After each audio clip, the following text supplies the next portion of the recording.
Dinosaurs, mammoths, and Neanderthals are some of the celebrities in the history book of evolution. They used to thrive on our planet, but they all became extinct. And they're not the only ones. More than 99.9% of all species that have inhabited the Earth are no longer with us.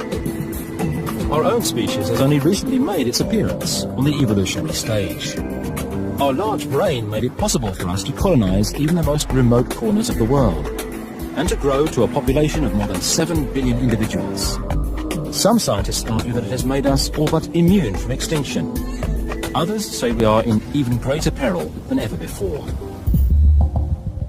We're entering a period when the level of risk is much greater than ever before. There's a significant probability that we will fail permanently and end the human history in this century. We are doing things and are going to do things in this century that have never been done before. We are going to develop extremely powerful technologies that will enable us to manipulate and reconstruct the nature of life and get control of matter on the atomic and molecular level.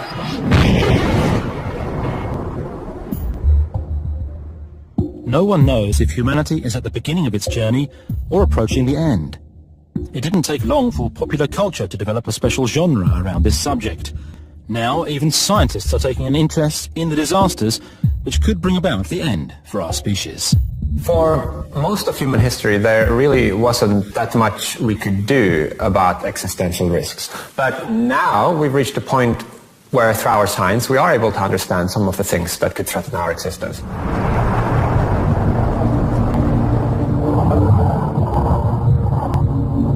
Are we mainly threatened by natural phenomena? Or will we bring about the end all by ourselves? And what are the odds that an extinction-level event will occur this century?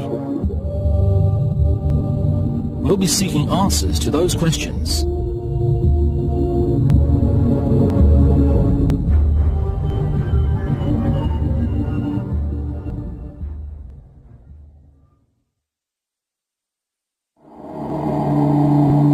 Our closest star, the Sun, is a prerequisite for life on Earth. Without it, there would be no plants, animals, or humans. But the powerful physical processes which occur inside stars can also extinguish life. When a star dies in a violent fashion, we may be unlucky enough to be directly in its path. Believe it or not, we are literally looking down the gun barrel of the most titanic explosive event in the entire universe.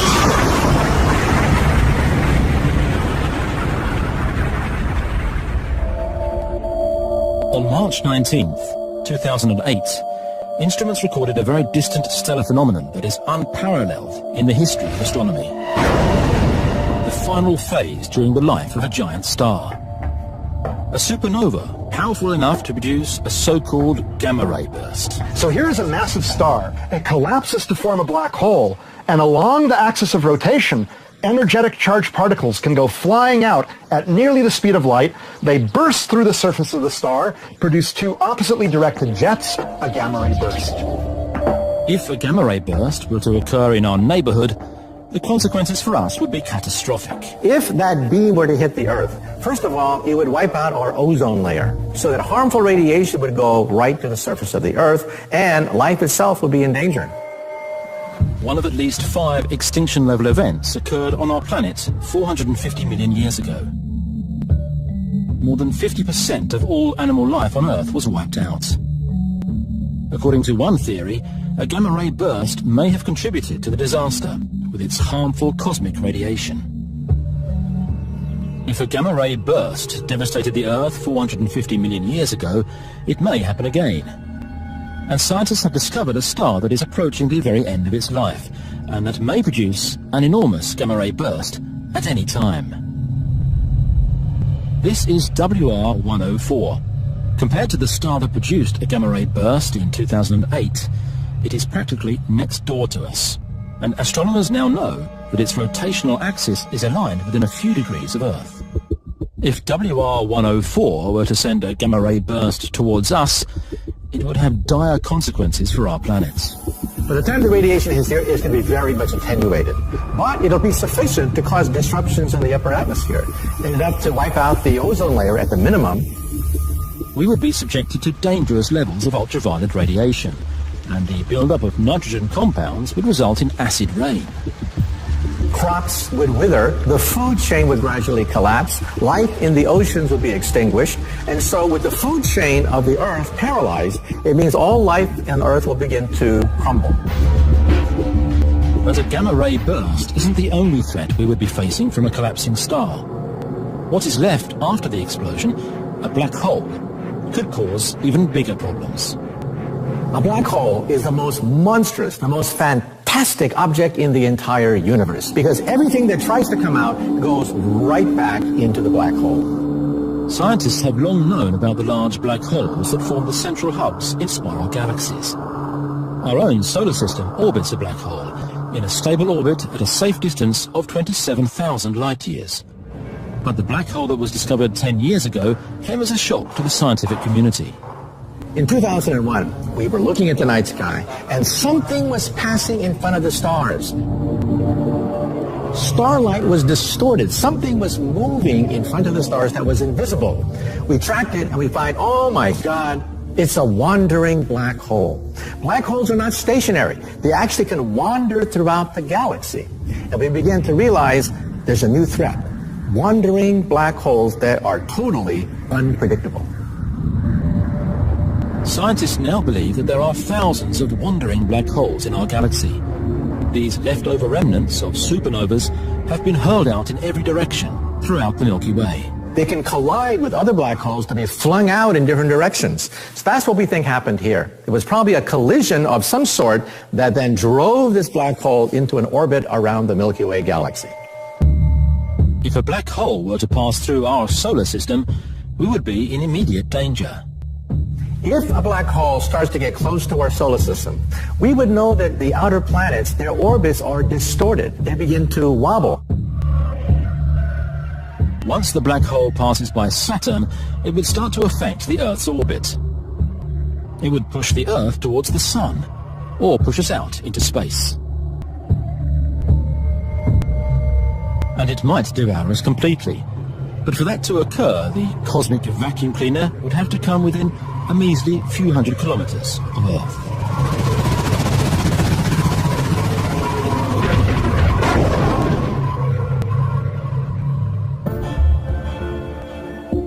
The odds of being hit by a gamma-ray burst this century are minimal, about 1 in 10 million. The odds of a close encounter with a black hole are even slimmer. This is one of the risks from nature. We know something about them, which is that they are very rare. It would be extremely unlikely if one of these blasts hit us within the next 100 years. That's why the threats from collapsing stars end up in the 10th and final spot on our list of annihilation scenarios. The next threat on our list is a lot more likely to occur.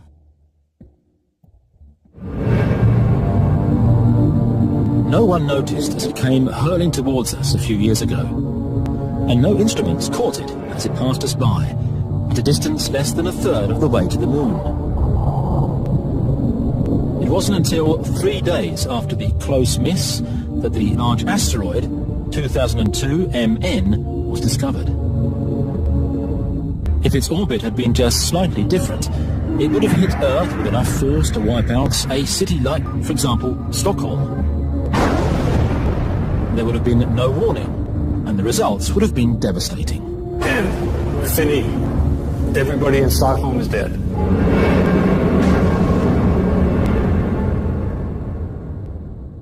We live in the middle of a shooting gallery.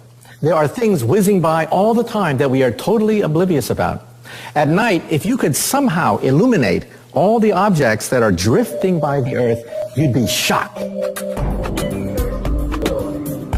From a humble cubicle in an ordinary office landscape, millions of cosmic projectiles are being watched.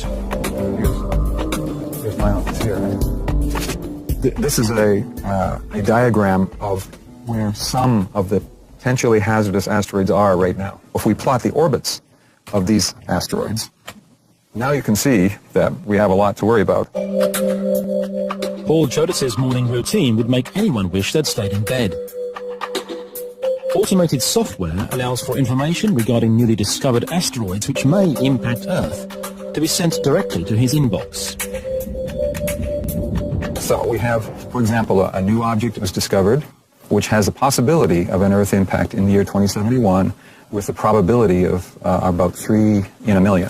This is a new discovery overnight. So every day we have something new. But an object the size of a high-rise building, like 2002 MN, would impact Earth without warning is unfortunately not an unlikely scenario. Half of the asteroids approaching us have the sun on their backs and are therefore impossible to detect in advance. And there are plenty of objects left to discover out there. Of the ones which cross the Earth's orbit and pose a potential threat to Earth, there are about 1 million of them. And of those, today, we only know about 1% or less. In fact, a fraction of 1%. The most serious known asteroid threat right now comes from Apophis. It's a mid-size asteroid with a diameter of 270 meters.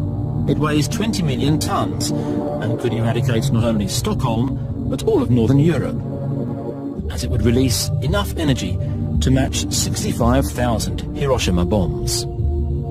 Make a note in your calendar for Friday, April the 13th, 2029. That's when Apophis will pass by Earth at an altitude of only 29,000 kilometers, lower than some man-made satellites. There are several possible ways of deflecting an incoming asteroid. Given plenty of warning, the best course of action would be to use a so-called asteroid tugboat. You hover in front of it like a helicopter, okay, and you're pulling it toward you using gravity. You never touch it. If you want to slow it down, you hover behind it. And you stay the same, you stay close to it, but behind it, and you're slowing it down. And you either speed it up or slow it down to deflect it whichever direction you want it to go. Rusty Schweikert used to be an astronaut in NASA's Apollo program. He now spends his time trying to bring about a global strategy to deal with the threat from above. You may think in Sweden that the European Space Agency or NASA in the United States has a responsibility to protect the Earth from asteroid impacts. You're wrong. We have not made the necessary testing, and we haven't even done the analytic job that we should, because nobody has responsibility. But an asteroid the size of Apophis would not endanger humanity as a whole. They're going to wipe out a city or a region or a state or something of that kind. But when they get up to 2 kilometers or so in diameter, now you're talking about a global disaster. Astronomers have discovered more than 800 asteroids close to Earth, which are more than a kilometer in size. Once you reach 3 kilometers in diameter, it really becomes a very serious global event where there is a possibility that humanity could succumb. If you go up to 10 kilometers, then it might be more likely than not that humanity would die. The asteroid that wiped out 75% of all life on Earth 65 million years ago, including the dinosaurs, was about 10 kilometers in size. The explosion set the stage for small mammals, from which we humans would later evolve. But we can't know if we would be among the minority of species which would survive the next huge impact.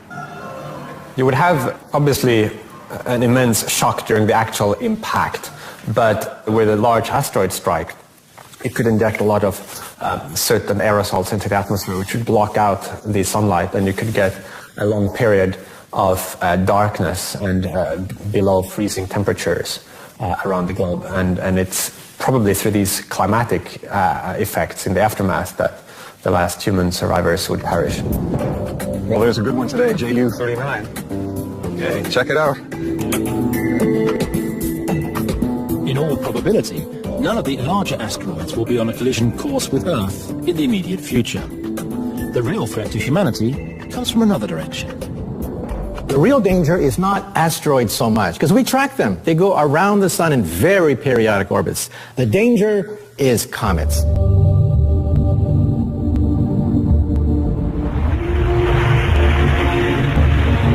The bad news is that they travel at twice the speed, and that they can be enormous.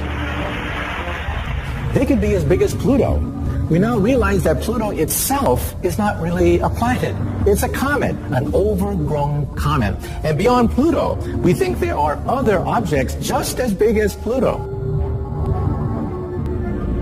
But the really bad news is that most comets, even the large ones, are completely impossible to spot. In a worst-case scenario, a comet makes a first pass around the sun, so there's no tail. We don't see it at all. It is totally invisible. As it goes around the sun, we see this gigantic tail coming out with a comet at the front, and we have 2 weeks warning, and all we can do is cross our fingers and hope that it misses us. An asteroid with a diameter of 3 kilometers could potentially wipe out humanity. But the odds of one of these heading right for us this century are slim.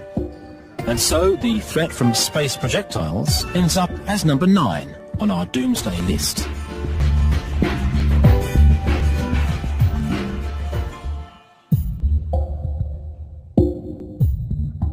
The next threat on our list is twice as likely to occur.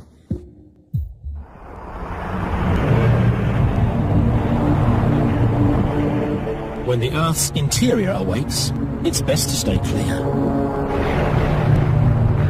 Volcanic eruptions are the most extreme kind of event that could happen on the Earth today. The most dangerous volcanoes are so huge that people don't even realize they're standing on one. Many of the visitors don't realize they're vacationing in one of the world's largest active volcanoes. When the Earth's largest volcanoes awake, every single life form on the planet is at risk. Supervolcano eruption might be the one type of catastrophe that in our past has come closest to causing human extinction.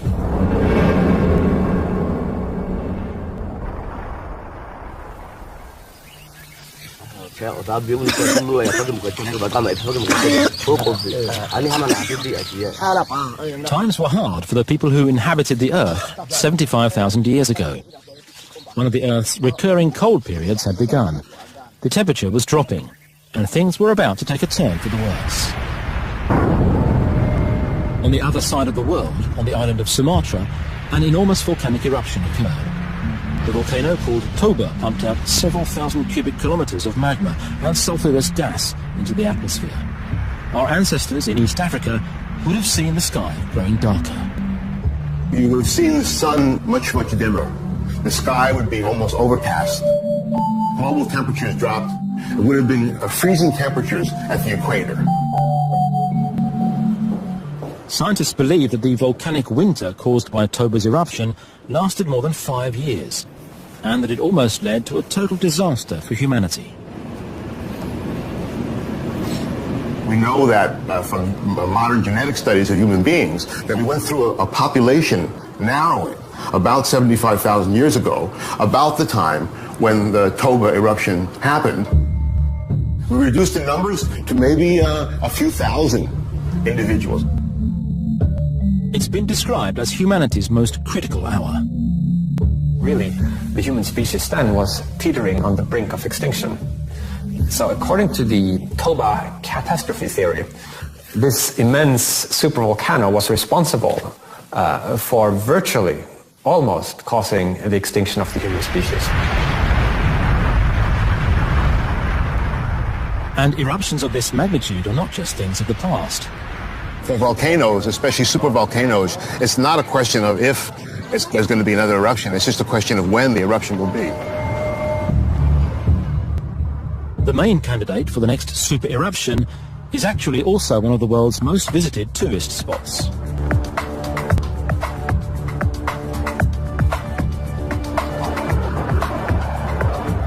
Three million tourists visit Yellowstone each year to enjoy the scenery and the wildlife. But many people don't know that they're standing on the lid of one of the world's largest active volcanoes. Most people, when they think of volcanoes, they think of something blowing up and then it ejects material to the sides and it tends to form a steep, sided conical hill. A caldera is where so much material is ejected, 1,000 cubic kilometers, such that the ground subsides into a large depression. Yellowstone's caldera is enormous, 40 kilometers wide and 80 kilometers long. And 2 kilometers down is a gigantic magma chamber, pushing up from below like an enormous pressure cooker that will explode at some point in the future. Will there be future eruptions in Yellowstone? Definitely. There is no doubt about that. Now, do we have earthquake swarms? Absolutely. Do we have ground deformation? Absolutely. Why is that not indicating a potential eruption? Because they're all in different areas. So they're not caused by this movement of molten rock in one area. Yellowstone is a supervolcano which, historically, has awoken with eerie regularity. It has a cycle of super eruptions which is fairly regular, about once every 600,000 years. The last one was a little more than 600,000 years ago. So you might say, in a sense, according to the past behavior of the volcano, that we're overdue for a volcanic eruption. When it's time for Yellowstone to erupt, cracks in the ground will open up and lava will be spewed out. First in one spot, then in several. Eventually, a ring of cracks will cause the lid to collapse, and the magma chamber will explode upwards.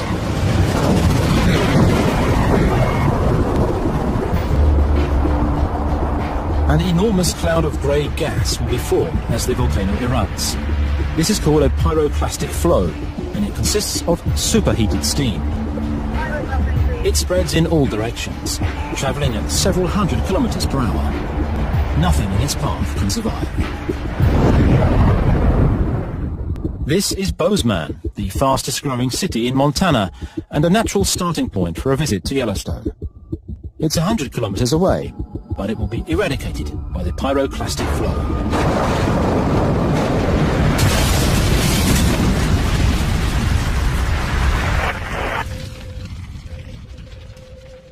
Smaller particles in the Doomsday cloud will reach an altitude of 25,000 meters and spread across the entire atmosphere. The main effect of super eruptions on society would be the climatic effects. In the worst case scenario, you would have maybe up to 5 or 6 years in which the growing season would be cut short or probably maybe even eliminated completely. For now, we don't have any of the kind of stockpiles of food that we would need to get through a volcanic situation.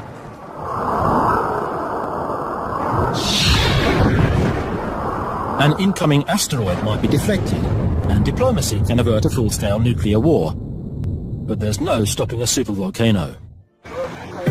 The odds of a supervolcano erupting in our lifetime are slim, maybe just 0.1 or 0.2%.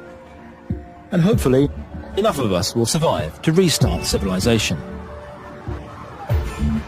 But historically, supervolcanic eruptions have occurred more than twice as often as large asteroid or comet impacts. And so the threat from volcanoes ranks higher than that from space projectiles, at number 8 on our list.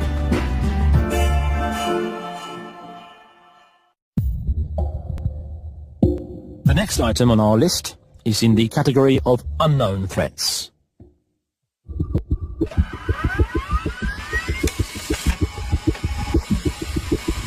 It was recorded just before midnight, one night in August 1977.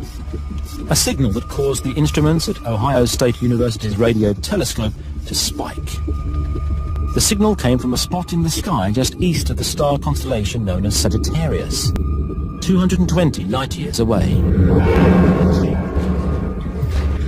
The signal was so clear that the operator made what has become a famous notation on the computer printout.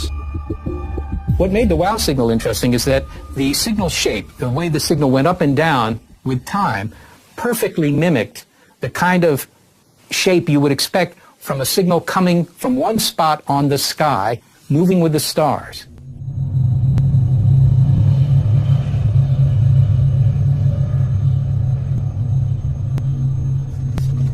During the search for extraterrestrial intelligent life, the wow signal is the only signal that cannot be explained as a natural cosmic phenomenon, or the result of human activity.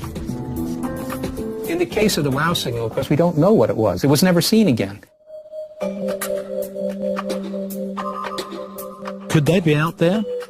Advanced creatures that have been portrayed in books and movies? At times they've come in peace, but for the most part, their plans have been much more sinister.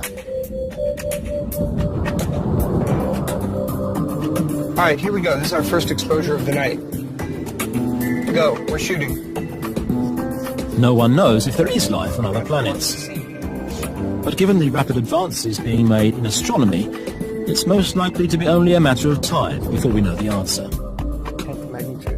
Well, we are living in a very special time.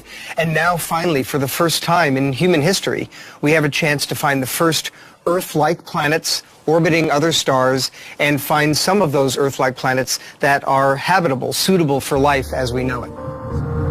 Since the first discovery was made in 1995, planet hunters on both sides of the Atlantic have come up with an inventory of about 500 so-called exoplanets, planets which orbit around other stars. So you saw that from the first detection 15 years ago, when we were basically detecting only if there is a planet and what about is a planet. Now we move very far along the way that we start to tell you what is the temperature on the planet, what is the size on the planet, what is the gravity, is it rocky, is it gas, could you land on this planet, basically? So we're really moving, it's like a science fiction book, but it's not science fiction, it's reality. This is the first star that was found to have planets which could sustain life. Gliese is a solar system just 20 light-years away, and like our solar system, it contains several planets. Both the planet called 581G and possibly its outer neighbour, 581D, may be able to sustain life. Since Earth-like planets have been found in such close proximity to us, after such a short search, scientists believe that the number of Earth-like planets in space could be enormous. So there are so many stars in the galaxy. There are 100 billion stars. So I must expect to have millions of planets with life. But whether or not the galaxy is abundant with intelligent life is a completely different question. You see this very obvious line here. That's a signal, and that's the kind of thing we're looking for. Because at SETI, the search for extraterrestrial intelligence, people believe that it's only a matter of time before we establish contact. Keep in mind that there are just an awful lot of worlds out there. Maybe 1% of them are interesting, or 1 in 100% of them are interesting. When you have a million of them, it really doesn't matter. People have been listening for extraterrestrial signals for almost 50 years now, but so far nothing more promising than the WOW signal has been picked up. But that'll change. I think that'll change. This array will allow us to search enormously faster. And so with this thing going, in the next 24 years, you could check out 1 million star systems. That's the antenna that I think could find ET in the next 24 years. But then, could aliens pose a threat? No one has a problem with just listening for signals, like at SETI. But what this man does has caused some raised eyebrows. Alexander Zaitsev is a Russian radio astronomer. No one has done more to send messages into space than him. His latest message was transmitted in 2008 to the Gliese solar system. То мы в деле наведения моста между нами и предполагаемой цивилизацией мы прошли свою часть пути. We make our part of job. И теперь только от них зависит, от них, будут ли обнаружены наши сигналы, смогут ли они их расшифровать. If there are beings in the Gliese system that are able to receive his message when it arrives in the spring of 2028, they would find out quite a lot about us. The message includes a list of Earth's natural resources, such as minerals and metals. A map shows how the continents are aligned, and included is also a guide to the genetic makeup of humans. There are conferences that have been organized about this. The reason that we consider them is because it's a highly emotional subject. And it's an emotional subject because there are some people who think it's dangerous and they don't think that anybody should do it. And some people will object and say, yeah, sure, there's all this, our television and so forth has been going into space, but that's a pretty weak signal. What we should try to avoid is any deliberate broadcast that would make a very much stronger signal going in the direction of some particular star system. Alexander Zaitsev shrugs off the criticism. Нет ничего, вот как мне кажется, что нет ничего такого, что мы могли бы сообщить, что представляет опасность. И когда формируется цифровая часть радиопослания, то излагаются некие общие сведения, которые нам известны о Вселенной и о нас. ours might be the only civilization in our part of the universe. If so, we could scratch aliens off the list of threats. But if intelligent beings are a common occurrence, it could very well be that violence and aggressive behavior is a characteristic of aliens, just as it is with us. Then we could be in trouble. If you look at the history of humanity, every time a more technically advanced society met a less technically advanced society, it didn't work out so well for the less technically advanced. If aliens wanted to get rid of us, they would most likely be able to accomplish just that. Well, the chances that they're only 50 or 100 years or 500 years more advanced than us, just statistically, that's not very likely. It's much more likely that they're thousands or millions of years more advanced than we are. Looking down on Earth at night would make it clear where to launch an attack, if an aggressor should wish to maximize the effects.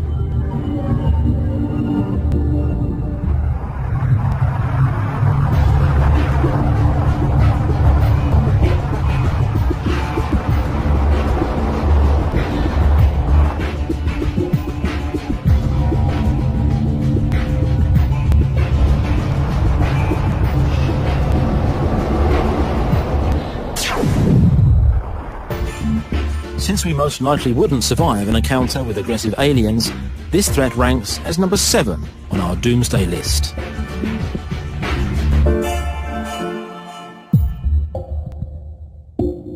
The next threat on our list is anything but unknown to us.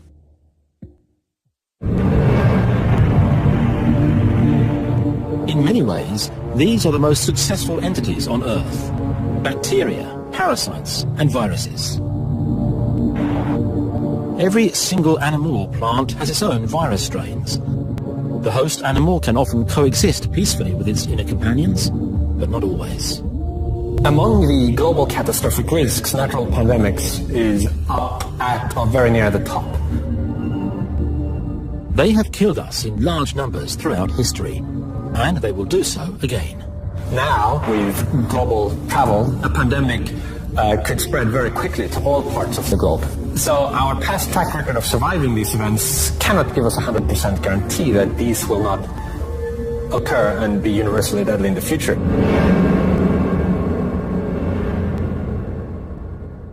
The people of San Francisco celebrate. You've seen the signs they carry. The year is 1918.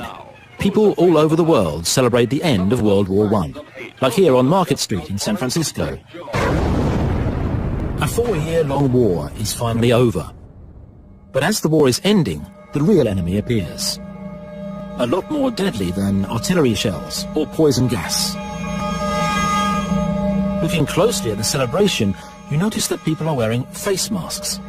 An influenza pandemic called the Spanish flu is spreading like wildfire. Almost half of the world's population is infected, and around 80 million people die. You will find any cemetery in Britain. You will find 1918 deaths. The final toll with the flu pandemic globally was much more than the toll from the First World War. Much, much more. Why the 1918 flu pandemic came to be so devastating is still not fully understood. Heavens, it's the biggest, in a sense, the biggest unsolved mystery of the 20th century. How could 18 billion people suddenly vanish? John Oxford believes that the almost century-old virus can teach us something about how to deal with future pandemics. So this young person, actually he died in Prague, he died in 1918 of the influenza, the Spanish influenza. That's a piece of his lung. If we can identify a gene here, or 2 genes or 3 genes, which definitely correlate with the virulence potential of the 1918 virus, I think we can apply that information directly to the current situation. Today, almost a century later, there are virus strains like bird flu and swine flu. On the surface, they may seem a lot less harmful, but Oxford urges caution. What I'm saying is, bird flu hasn't killed many people yet, but it's still evolving and could perfect itself and gain the ability to jump out of Southeast Asia and begin to spread. The fact of the matter was, in that great camp at Etaples, that's the number of deaths they had there. We had about 200 deaths. But within 2 years, that virus had taken off. It's like an aeroplane. It had gone up to speed, taken off, and killed 80 million. That is the threat. Viruses enter our cells and start replicating using the cell's own resources. The worst ones are RNA viruses. They lack a control function, and this leads to a high rate of mutation. Most mutations are not viable, but some will survive and spread.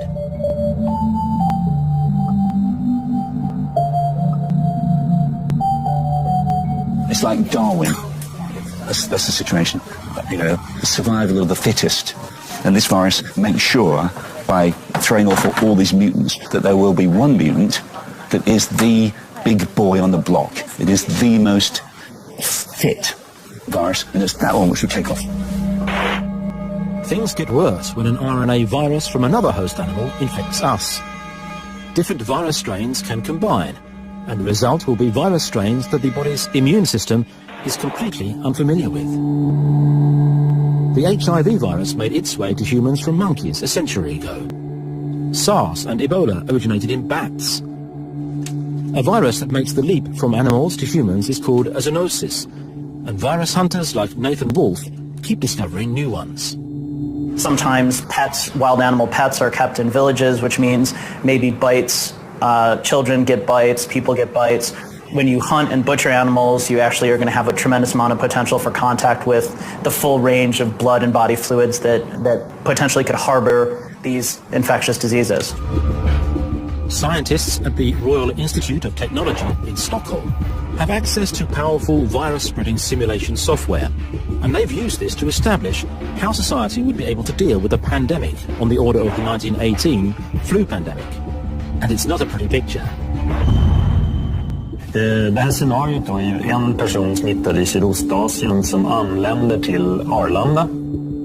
Då har vi, när planet landar, 5 personer, inklusive den här första då, som är smittade. Och sen sprids smittan naturligtvis vidare över hela landet ganska så raskt.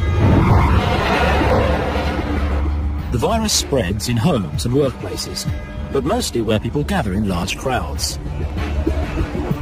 To develop and distribute a vaccine in time is impossible. Det börjar hända riktigt stora saker efter ungefär 2 månader. Så i vecka 8 har vi knappt 100 000 och i vecka 9 300 000. Och sen stiger det väldigt snabbt tills i princip hela populationen är berörd av det här. Antingen smittad eller avlidna. The simulation provides a scary picture. Almost 7 million Swedes are infected and 500,000 people die.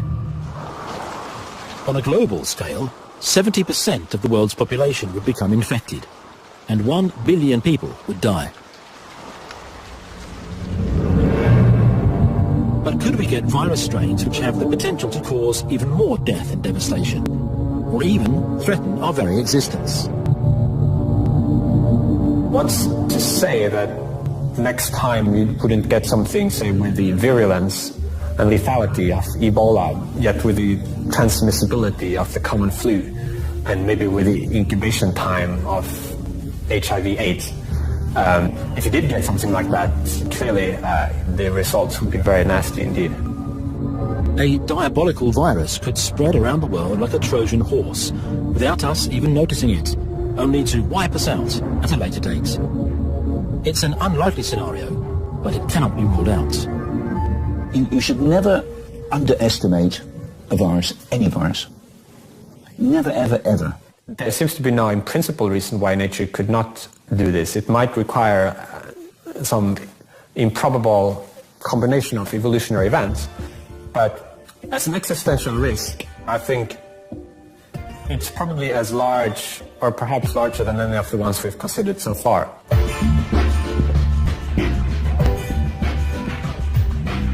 The threat from microorganisms ranks as number 6 on our list.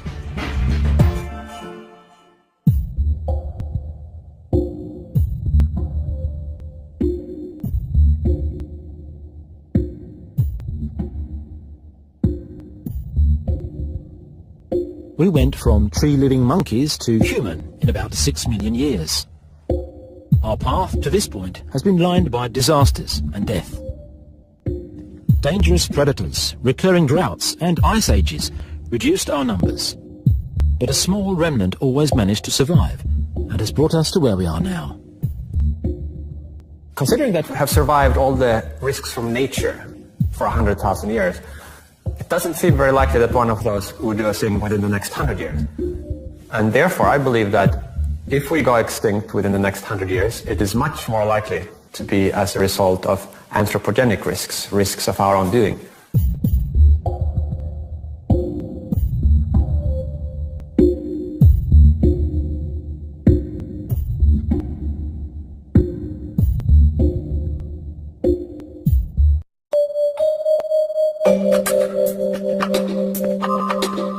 There are plenty of existential threats facing humanity. Some are not at all unlikely, but they may just reduce our numbers. Other threatening scenarios are less likely to occur, but may have the potential to wipe out humanity in its entirety. On our top 10 list of disasters which may wipe out humanity this century, threats from nature occupy spots 10 through 6.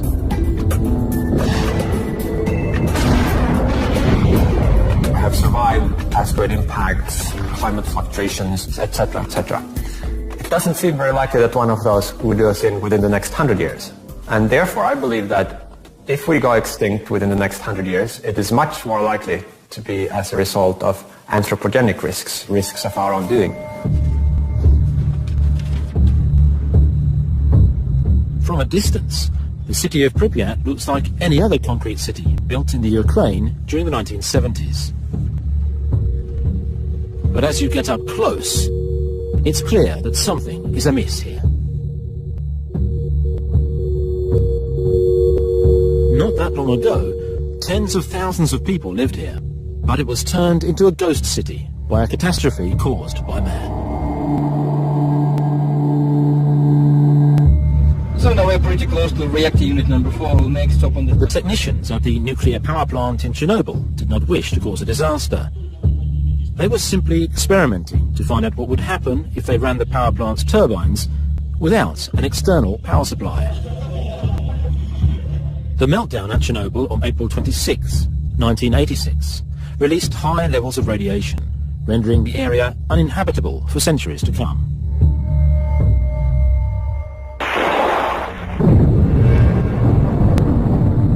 The question is, could we cause even greater devastation? A disaster so serious that it would completely wipe us out.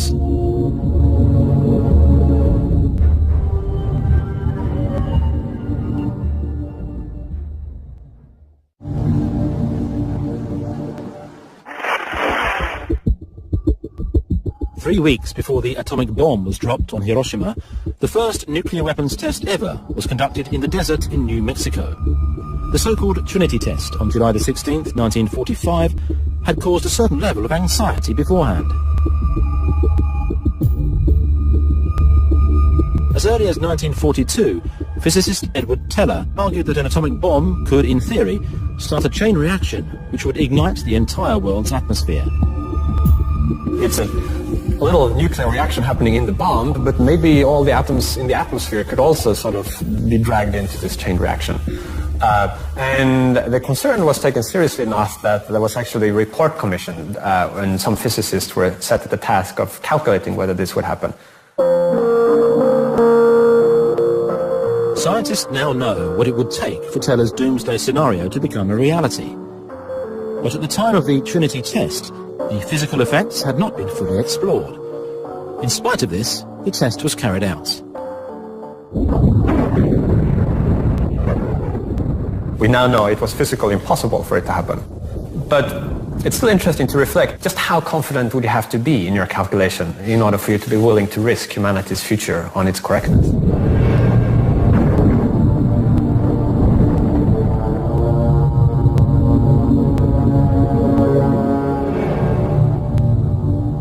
Today, scientists are conducting other kinds of physics experiments.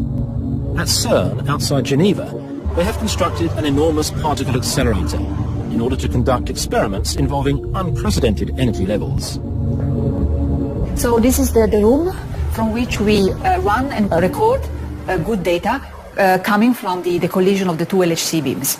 In a 27-kilometer-long tunnel, large magnets are used to accelerate protons to nearly the speed of light. As they collide, new particles are formed, and scientists hope that they'll help us to understand the makeup of the universe.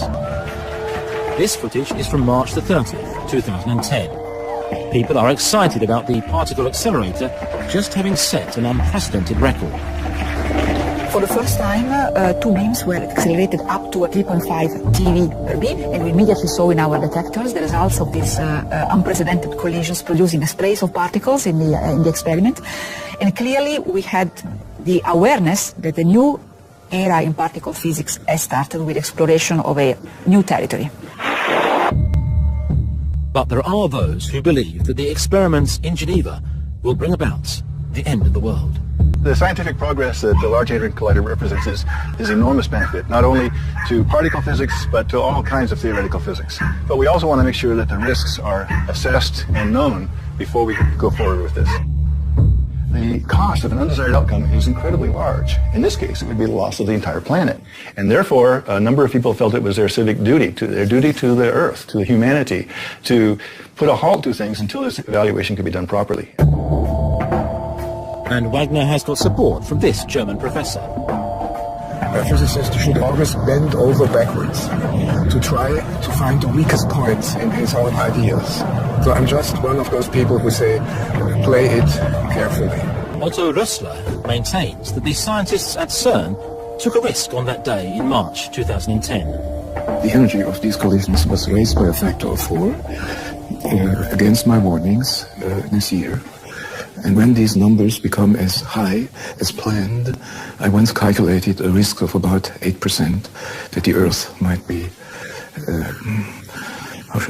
shrunk to 2 centimeters in a few years' time. Several different scenarios have been proposed for how high-energy physics experiments, such as those taking place in the Large Hadron Collider, could potentially pose an existential risk to humanity. The probability of having a resident black hole inside Earth. And this Otto Rössler is a professor of mathematics, and according to his calculations, the colliding particles could cause small black holes to form.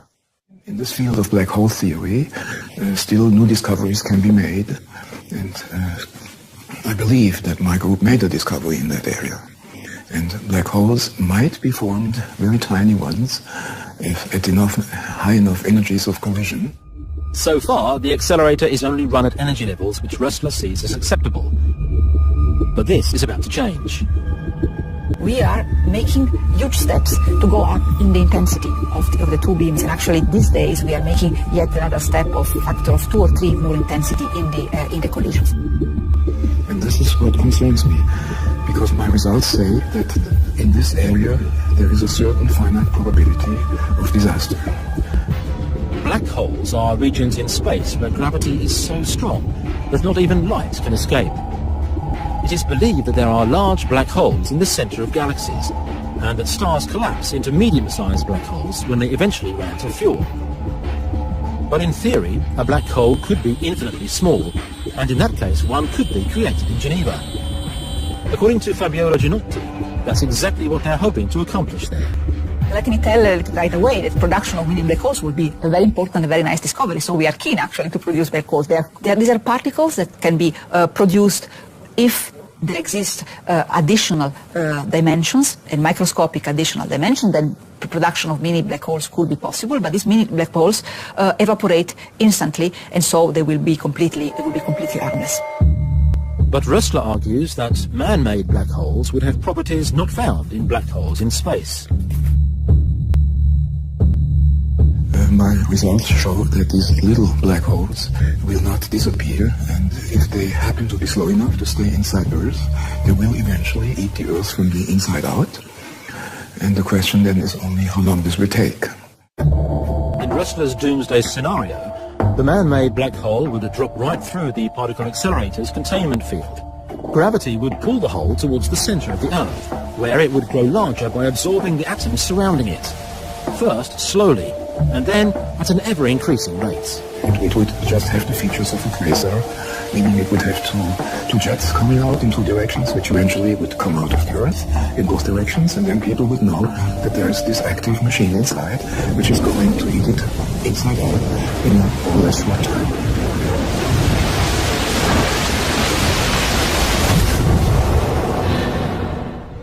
The people at CERN acknowledge that man-made black holes may behave in ways which are difficult to predict, but they don't believe that we are at risk. You're right, we don't know what the outcome will be, but the fact that this experiment, which we do at the LHC, nature has been doing that for 4.5 billion years, means that whatever is produced, which we do not know, is not dangerous for us. The risk that the scientists in Geneva might conduct a doomsday experiment is most likely non-existent. So far, no other prominent physicist shares Rösler's concerns regarding man-made miniature black holes. But no one knows what future scientists might construct in an effort to tame the force of nature. On our top 10 list of existential threats, dangerous physics experiments occupy the number 5 spots. Physics experiments may come under the category of theoretical threats, but our next scenario is very tangible indeed. It's summertime in Antarctica in January 1909. Polar explorer Ernest Shackleton has just abandoned his efforts to reach the South Pole. On his way back to the base camp, he discovers something that will radically alter our perception of this icy continent. A piece of fossilized wood. And he also finds a piece of sandstone bearing the clear imprint of a plant. There can only be one possible explanation for the presence of these items. This now sterile environment was once the site of a tropical forest.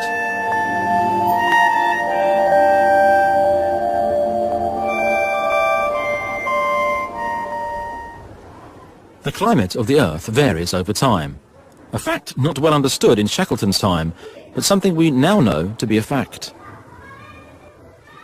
At times, the Earth's surface has become entirely frozen, and there have been warm periods, for example, the one known as the Paleocene-Eocene thermal maximum. Biological diversity was reduced in the heat around the equator, and life made its way towards the polar regions. There was no ice in the world, no ice sheets. Antarctica and Greenland were not covered by ice, and we know that in the Arctic and the Antarctic, there were actually crocodiles living, and palm trees. We're now heading towards a new warm period, and this time we're the ones causing it. What we're doing is gambling with a planetary life support system. And we're talking about an experiment on the real Earth with us and all the other living things along for the ride. What we don't know is, do we have a decade before it's too late, or do we have a century? The signs of global warming are clear, and virtually all climate scientists now agree that we are facing serious changes to our climate. I would rule out right now that the melting that you can already see on Greenland has already created an irreversible situation that we won't even know is an irreversible situation for 25 to 50 more years. And then once it starts, you can't stop it. And that's what we call a tipping point. Scientists know that we may experience a sharp rise in temperature based on their studies of prehistoric times. Around the time when Shackleton's finds were deposited, 55 million years ago, something happened which led to a sharp rise in global temperatures. There was a warming which took place relatively rapidly, as rapidly perhaps as the warming that we're causing now by putting more CO2 into the atmosphere. We associate the greenhouse effect with the tiny molecule called carbon dioxide, but there are even more powerful greenhouse gases. Methane is 20 times more powerful as a greenhouse gas, and it's believed that a sudden rise in the level of methane in the atmosphere set the stage for the warming 55 million years ago. Climate scientists fear that we'll reach a tipping point where the dormant methane is brought back to life.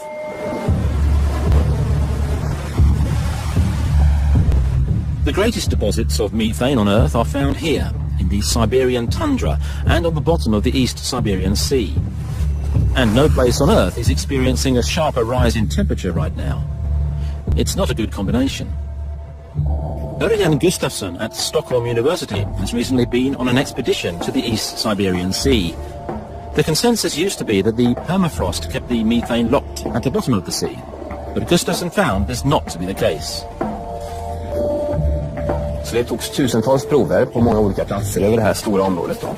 Och vi fann, i kontrast till vad man tidigare hade trott, att metan släpps hit. Det släpps hit över ungefär hälften av den här stora ytan. Mängderna av metan som flödar ut i atmosfären är i storleksordningen 8 miljoner ton per år. No one knows at which point we'll cross the tipping point and cause devastating amounts of methane to be released. It all depends on whether or not we're able to reduce our emissions of greenhouse gases. Prior to the industrialization of 150 years ago, the level of carbon dioxide in the atmosphere was 270 parts per million. Today it's 390. That's an increase of almost 50%. Carbon dioxide emissions have been going up. If we continue on this fast track that we're on, we're probably heading up toward 800 to 1,000 ppm at the end of the century, which I would not hesitate to consider very likely to be a catastrophic scenario. Stephen Schneider is one of the main authors for the United Nations Climate Panel. He's been looking at how the planet would react if a disaster scenario were to occur. Well, with 1,000 ppm, we would probably warm up somewhere more than 4 degrees Celsius, maybe as high as 6 or 8. There would be major deglaciation of Greenland, 5 to 10 meters of sea level rise, intensified hurricanes, super fires, up to 40% of known species could be driven to extinction, really bad floods in Europe, goodbye Venice, and everybody will say, what have we done? But could climate change render the planet uninhabitable and cause humanity to be wiped out? Well, I'm not the biggest pessimist in this. I have colleagues who actually think that this worst-case scenario would drive humans to extinction. It would cause the outgassing of all the methane in the tundra and under the oceans, and that instead of warming up the equivalent of 1,000 ppm, we'd go twice that. In the future, we may face a crisis and be forced to employ extreme measures. Yes, so this is the idea of deliberately changing the Earth's climate. For example, by injecting soot into the atmosphere or by building mirrors in space that would block out some of the sunlight. What is called geoengineering involves employing technical solutions to stop the planet from warming. It's like a plan B in case we are unable to reduce our emissions of carbon dioxide. But many believe that geoengineering could actually make things worse. Geoengineering projects could cause their own risks. We know that when human beings begin to muck around with complex systems that we don't understand very well, it often turns out our interventions have side effects. What are you going to do if there are side effects that you can never prove how much of it you contributed to? You have a risk where the cure is worse than the disease, so it's a very, very dangerous experiment. It's not likely that humans could cause a climate disaster that would render the planet uninhabitable, no matter how hard we try.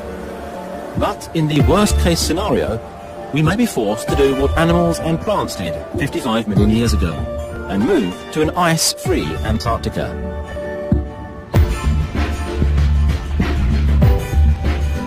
I would say that this is probably a larger risk than any of the ones we have previously considered here. The impact hazards, the supervolcanoes, or even perhaps the physics experiment. That's why the threat of climate collapse ranks as number 4 on our Doomsday list.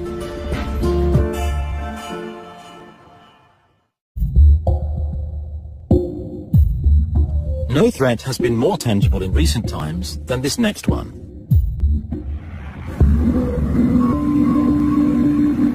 October 1961. A Tupolev bomber is heading towards the Arctic Ocean. Major Andrei Donotsev is in charge of a weapons test, the magnitude of which the world has never seen, before or since. The plane's cargo is the most powerful bomb ever built, the so-called Tsar bomb. It has a yield of 50 megatons and is more than 3,000 times as powerful as the Hiroshima bomb.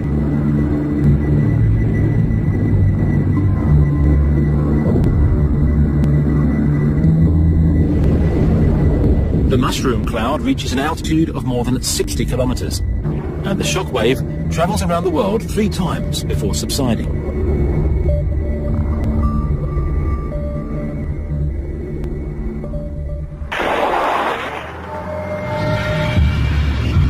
The Tsar bomb was dropped during the height of the Cold War, 6 months after the Bay of Pigs invasion and 1 year before the Cuban Missile Crisis.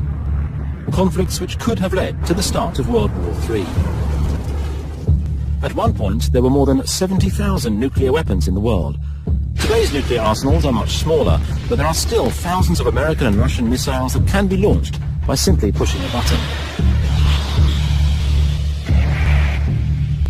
This dot represents the total explosive power of all the bombs used during World War II.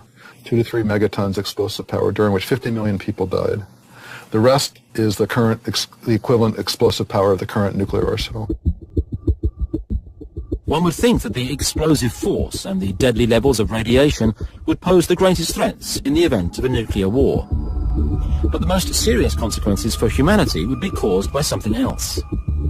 A nuclear bomb is like bringing a piece of the sun to the Earth for a fraction of a second. It's so bright that it's like a match. It will light on fire anything around within 10 kilometers or so. And it's the smoke from these fires that would last in the upper atmosphere for a number of years that would absorb sunlight and make it cold and dark at the Earth's surface that would cause the climate to change. The sound of bombs exploding fades away and is replaced by silence as a devastating cloud rises up into the sky. Alan Robock's work shows that today's nuclear arsenal would indeed be sufficient to cause a radioactive winter. This is the smoke and how it would be distributed around the world. The winds would blow it around the world, and it would, within 2 weeks, cover the entire planet. So it doesn't really matter where the smoke would go in. It would then be distributed by the winds and cover almost the entire inhabited part of the planet within a couple weeks. According to this simulation, temperatures wouldn't even rise above freezing during summertime. So this is the first summer after the smoke, this is the second summer after the smoke, and the third summer that the temperatures would be below freezing the whole time. So we really truly got nuclear winter. Agriculture would come to a halt, it would get cold and dark and dry, and most of the world would perish from famine. The Cold War came to an end in the early 1990s, and the political situation is a lot less tense now. But one cannot dismiss the threat from possible future conflicts. We shouldn't delude ourselves to thinking that because the Cold War passed without any nuclear incidents, therefore we are safe from the peril of nuclear war. One thing is certain. Technological advances will result in newer and more powerful weapons.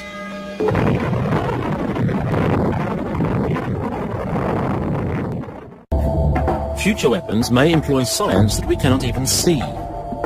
Nanotechnology is about manipulating matter on an atomic and molecular scale. Working at the nano level enables us to make things stronger, more durable, and more flexible. And it can also make it easier to fight diseases and environmental problems. Basically, it's a very, very powerful technology once it's developed, which could be used to do a lot of good or a lot of evil. Nanotechnology has a darker side. There's already been talk about creating nano-weapons. There are many, many foreseeable weapon systems. One of many examples of the kind of weapon that could be built is autonomous or semi-autonomous flyers the size of mosquitoes, but each one capable of killing an unprotected human. You could imagine maybe some canister that releases little robots that can fly and seek out humans and inject them with poison. You land on the human, they inject you, you're dead. The prototype for this scenario already exists. Autonomous flying machines are becoming ever smaller and more intelligent. And it's possible to envision an even more frightening scenario. You could imagine microscopic bacteria-like nanotechnological machines that would be capable of harvesting resources from the natural environment and that could proliferate uncontrollably. An armada of bacteria-sized machines could devastate enemy territory by consuming everything in their way. This is still far beyond the bounds of current science, but cannot be completely ruled out. This, I think, is one of the major existential risks. It's zero right now, in the sense that we don't currently have the kind of nanotech weapons that could pose a threat to humanity. This is a future existential risk. Are we going to build a weapon system that collectively could destroy the world, as our nuclear arsenal could? The answer to that is maybe. And the danger is still being analyzed. But I think it'll be a long time before we get to the point where a random madman or terrorist would be able to build a doomsday weapon out of molecular manufactured components. World War I was called the Chemists' War. Tear gas, mustard gas and chlorine gas were produced for use on the battlefields of Europe. World War II gave us the atomic bomb. Which weapons World War III will be fought with, no one knows. Einstein once said, I don't know with which weapons the Third World War will be fought, but the Fourth World War will be fought with sticks and stones. This is a category of different specific risks. Risks with nuclear weapons, risks with nanotech weapons, risks with weapons that haven't yet been invented. And so the overall likelihood that an existential disaster will occur as a result of a war seems fairly high. The threat from a doomsday war ranks as number 3 on our list.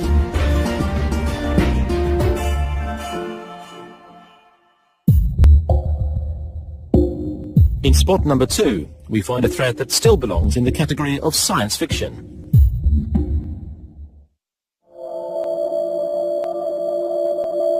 It was thought to be impossible until it actually happened in 1997. A computer defeats the reigning world chess champion. Jag är det absolut mest uppmärksammade och omskrivna partiet i dataschackhistorien. Så är det andra partiet mellan Kasparov och Deep Blue 4 maj 1997 i New York. Inget annat parti har varit i närheten.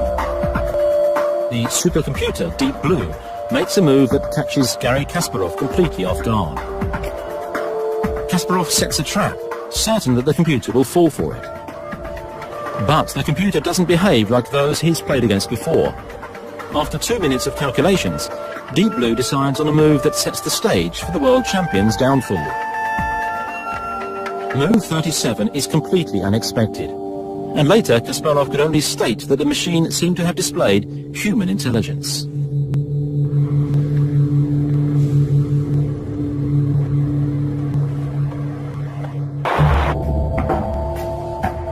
It's not an exaggeration to state that we've entered the age of the machine.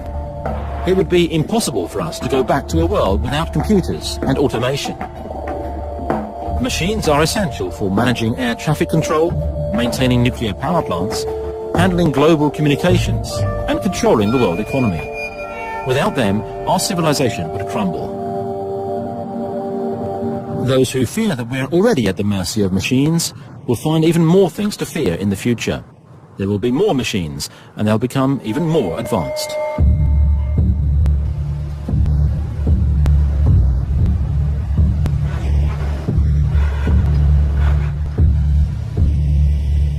PR2 can open a door, can plug itself in, can grab a drink out of a fridge, and fold towel. We have it doing a whole variety of different things. Willow Garage in Silicon Valley develops tomorrow's household appliances. Here they are certain that robots will become just as common as dishwashers or computers are today. This is the room where we do all the assembly. We build all the robots. We think they can improve people's productivity. I think they can improve people's quality of life. I think you'll see them in your house. You'll see them at work. A dishwasher is an excellent dishwashing robot. It's just not general purpose. If you could have that be a general purpose robot that could wash the dishes and could put them in the cupboard and could take them down off the shelf, all of a sudden that has a lot more value to somebody. But could machines become sufficiently advanced and be given enough control so that they might become a threat to us? Could they turn on us, like we've seen in science fiction? Today's robots are still childlike. They've barely learned how to walk. But we can guess what the future will bring.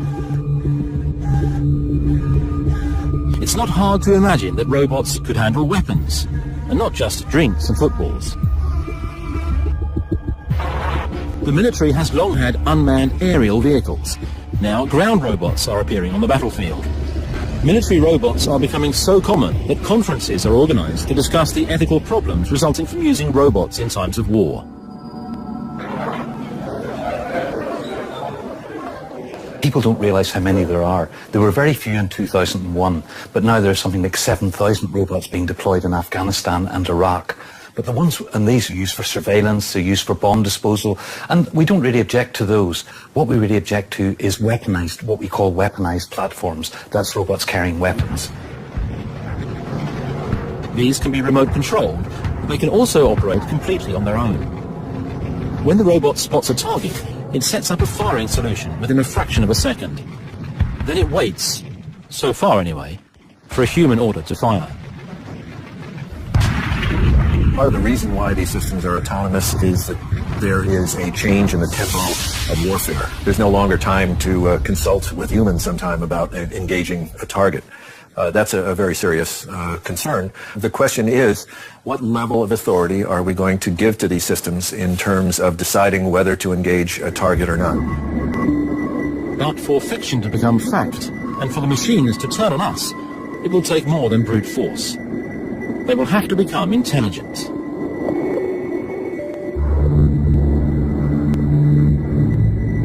The scientific community is split on the issue of the possibility of creating artificial intelligence, or AI. Ben Goetzel is among those who argue that machines will not only reach our level, but that they will surpass us. I would say it's 99% likely or more that within the next century, AIs will become massively more intelligent and more powerful than people, so that we're no longer the top dogs on the planet. A brand new research strategy has raised expectations among advocates of AI. Scientists are now attempting to create a digital version of the human brain. Piece by piece, the brain is being converted into ones and zeros, synapse by synapse, brain cell by brain cell. If the effort is successful, the digital mind could be able to outperform its biological counterparts. I think digital minds can be better than human brains in a number of dimensions. They can be more intelligent, they can be more ethical than human beings, and they can also be more adept at modifying and improving themselves. A super intelligent machine could handle all the planet's processes more efficiently than today's computer systems. But collaborating with machines could turn out to be a dangerous gamble. This I would put either at or very near the top of the list of. We can't rule out completely a scenario where we create AIs with goals that seem good to us, but later turn out to have been the wrong goal. This might seem weird. It seems perhaps like pure science fiction. But a superintelligence would be able to very, very quickly develop all kinds of very powerful technologies that it could use to implement its will, whatever it be. There's a chance that a digital mind could turn on us, and we can't be sure that we'll be able to put a stop to it in time. So you might think, well, if it starts doing harmful things, you can just pull the plug on the superintelligence. Now, this is an action that the superintelligence could anticipate that we might take.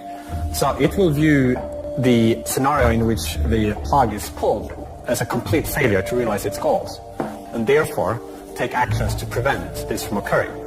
Maybe by hacking its way out to the internet so it can make backup copies of itself all over the place. Maybe by taking control of some robotic manipulators, and it could then use that to take power.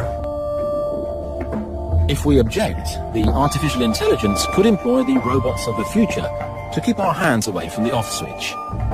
And if we take up arms, well, then it might decide it would be simpler to rid itself of these biological troublemakers. Basically, by the time you have a superintelligence that is hostile to us or indifferent to our welfare, the only safe assumption is that by that time you've already lost. And therefore, what you got to do is make sure that the first time you build a superintelligence, it's a friendly superintelligence. With something like this, as indeed with all existential catastrophes, you only get one shot at getting it right. The threat from super-intelligent machines is at number 2 on our list of existential threats.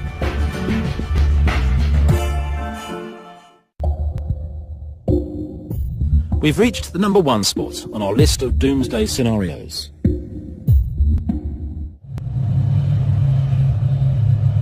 It was a Friday like any other in March 1979. But before the day's end, the staff at Military Compound 19 in the Soviet city of Sverdlovsk would cause a horrible accident. A technician removed a filter from a ventilation pipe. He noted this, but the people working the next shift failed to notice. While the filter was removed, spores of anthrax leaked out through the ventilation pipe. The official number is about 80 people died, but unofficially we suspect that about 300 people died in this accident. The employees at the ceramic plant across the street were the worst hit. Most of the people who worked there that day would die within a week, as a result of what became known as the biological Chernobyl.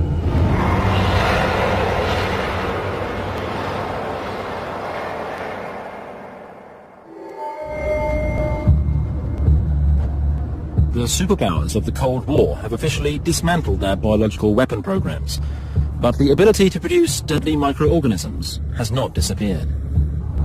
The Soviet Union produced hundreds of tons, you won't believe me, the hundreds of tons of biological weapons, enough to kill the whole population of Earth. Based on this historical example, we can project that the country with relatively moderate resources could produce a large amount of biological weapons. By manipulating the genetic code, it's now possible to create new life forms. The research field is called synthetic biology, and many hope that this will help humanity deal with a wide range of problems. People are actually interested in using synthetic biology to go and seek out tumors in the body to clean up sites that have radiation. And so it's kind of your imagination is the limit for the field of synthetic biology. But it's the hope that we'll be able to develop a new fuel for our cars and aeroplanes once we run out of oil that is currently driving major investments in this field. This grass will be genetically modified so that it will grow faster and taller. Then a super bacteria will be created that can convert the grass into biofuel. So the goal is really to be able to cut and paste genes from any organism to make a renewable fuel. The powerful potential of this technology has also led to a good deal of concern. There are a lot of risks. You can't be 100% sure that we aren't going to release accidentally a microbe that we've genetically modified into the environment. And so there are also efforts to engineer in automatic death circuits so that these microbes essentially kill themselves if they're released into the environment. But what most fear isn't that disaster will strike by accident. The potential for deliberate destruction is even greater. These two men caused a heated discussion about research ethics when they used synthetic biology to produce a dangerous virus. Eckhard Wimmer and Geronimo Cello downloaded the genetic makeup of the polio virus from the internet and acquired the DNA sequences by mail order. Using standard university lab equipment, they were able to bring the polio virus back to life. It became suddenly very clear that if you can do this with a small virus like poliovirus, you may be able to do it one day with smallpox virus. Their intent was not to spread the polio virus. They just wanted to demonstrate that it could easily be created. People were shocked. It was of great concern to the public that it would be misused. With the growing technological powers, particularly DNA synthesis machines and other techniques, we are right now going down a path where these kinds of capabilities will become available to anybody who wants to buy them for, a few $1,000 secondhand on eBay. So 10 years, 15 years, 20 years from now, unless something is done to stop this, anybody could be able to print out their own version of the smallpox virus or Ebola virus. In the 21st century, synthetic biology appears to be the greatest threat to mankind, and it is at the top of our Doomsday list.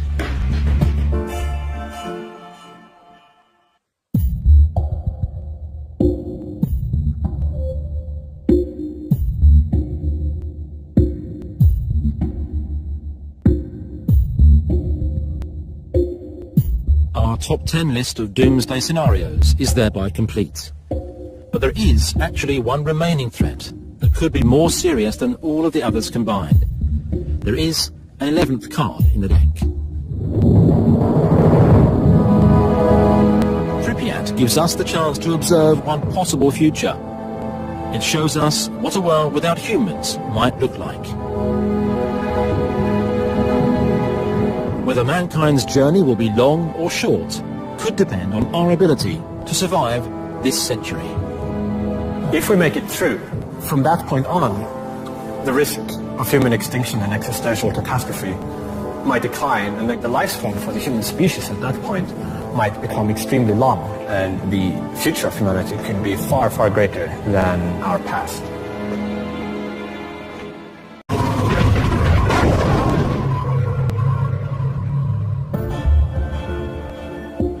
The odds of being hit by a gamma-ray burst this century are minimal, about 1 in 10 million. The odds of a close encounter with a black hole are even slimmer. This is one of the risks from nature. We know something about them, which is that they are very rare. It would be extremely unlikely if one of these blasts hit us within the next 100 years. That's why the threats from collapsing stars end up in the 10th and final spot on our list of annihilation scenarios. The next threat on our list is a lot more likely to occur.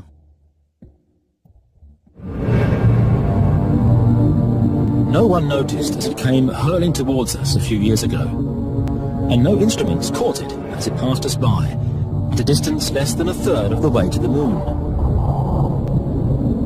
It wasn't until 3 days after the close miss that the large asteroid 2002 MN was discovered.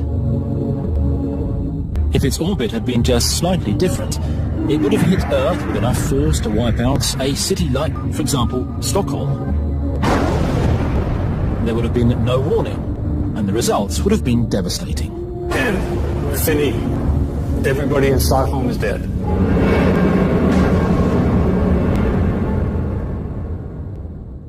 We live in the middle of a shooting gallery. There are things whizzing by all the time that we are totally oblivious about. At night, if you could somehow illuminate all the objects that are drifting by the Earth, you'd be shocked. From a humble cubicle in an ordinary office landscape, so that harmful radiation would go right to the surface of the Earth, and life itself would be in danger. One of at least 5 extinction-level events occurred on our planet 450 million years ago. More than 50% of all animal life on Earth was wiped out. According to one theory, a gamma-ray burst may have contributed to the disaster with its harmful cosmic radiation. If a gamma-ray burst devastated the Earth 450 million years ago, it may happen again. And scientists have discovered a star that is approaching the very end of its life, and that may produce an enormous gamma-ray burst at any time.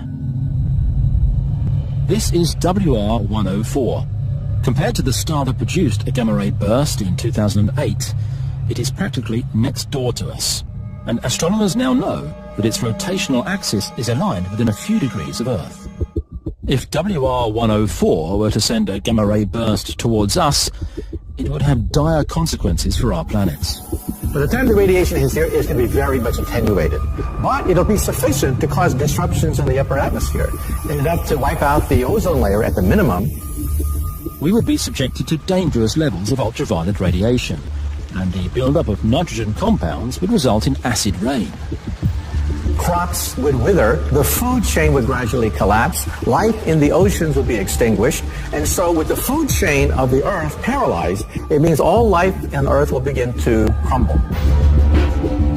But a gamma-ray burst isn't the only threat we would be facing from a collapsing star. What is left after the explosion, a black hole, could cause even bigger problems. A black hole is the most monstrous, the most fantastic object in the entire universe, because everything that tries to come out goes right back into the black hole. Scientists have long known about the large black holes that form the central hubs in spiral galaxies. Our own solar system orbits a black hole in a stable orbit at a safe distance of 27,000 light-years. But the black hole that was discovered 10 years ago came as a shock to the scientific community. In 2001, we were looking at the night sky, and something was passing in front of the stars. Starlight was distorted. Something was moving in front of the stars that was invisible. We tracked it, and we find, oh my God, it's a wandering black hole. Black holes are not stationary. They actually can wander throughout the galaxy. And we began to realize there's a new threat. Wandering black holes that are totally unpredictable. Scientists now believe that there are thousands of wandering black holes in our galaxy.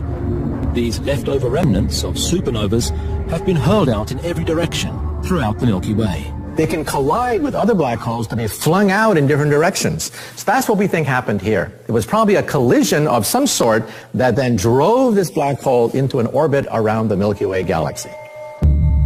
If a black hole were to pass through our solar system, we would be in immediate danger. If a black hole starts to get close to our solar system, we would know that the outer planets, their orbits are distorted. They begin to wobble. Once the black hole passes by Saturn, it would start to affect the Earth's orbit. It would push the Earth towards the Sun, or push us out into space. And it might devour us completely. But for that to occur, the cosmic vacuum cleaner would have to come within a measly few hundred kilometers of Earth.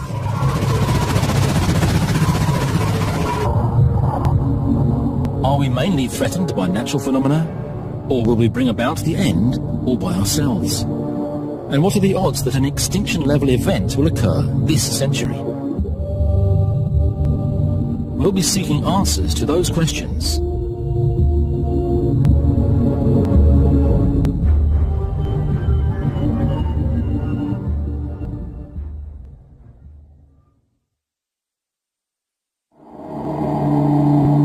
Our closest star, the Sun, is a prerequisite for life on Earth. Without it, there would be no plants, animals, or humans. But the powerful physical processes which occur inside stars can also extinguish life. When a star dies in a violent fashion, we may be unlucky enough to be directly in its path. Believe it or not, we are literally looking down the gun barrel of the most titanic explosive event in the entire universe.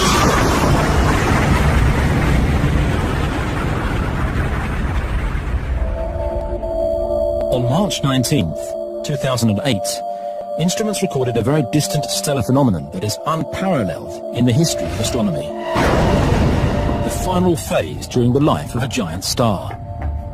A supernova, powerful enough to produce a so-called gamma-ray burst. So here is a massive star. It collapses to form a black hole, and along the axis of rotation, energetic charged particles can go flying out at nearly the speed of light. They burst through the surface of the star, produce two oppositely directed jets, a gamma-ray burst. If a gamma-ray burst were to occur in our neighborhood, the consequences for us would be catastrophic. If that beam were to hit the Earth, first of all, it would wipe out our ozone layer. Dinosaurs, mammoths, and Neanderthals are some of the celebrities in the history book of evolution. They used to thrive on our planet, but they all became extinct. And they're not the only ones. More than 99.9% of all species that have inhabited the Earth are no longer with us. Our own species has only recently made its appearance on the evolutionary stage.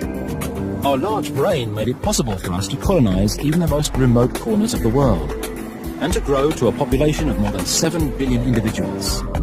Some scientists argue that it has made us all but immune from extinction. Others say we are in even greater peril than ever before. We're entering a period when the level of risk is much greater than ever before. There's a significant probability that we will fail permanently and end the human history in this century.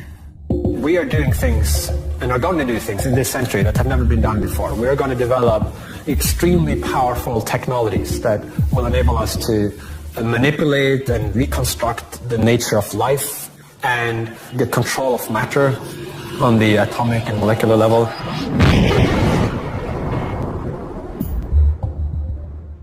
No one knows if humanity is at the beginning of its journey or approaching the end. It didn't take long for popular culture to develop a special genre around this subject. Now, even scientists are taking an interest in the disasters which could bring about the end for our species. For most of human history, there really wasn't that much we could do about existential risks. But now we've reached a point where, through our science, we are able to understand some of the things that could threaten our existence.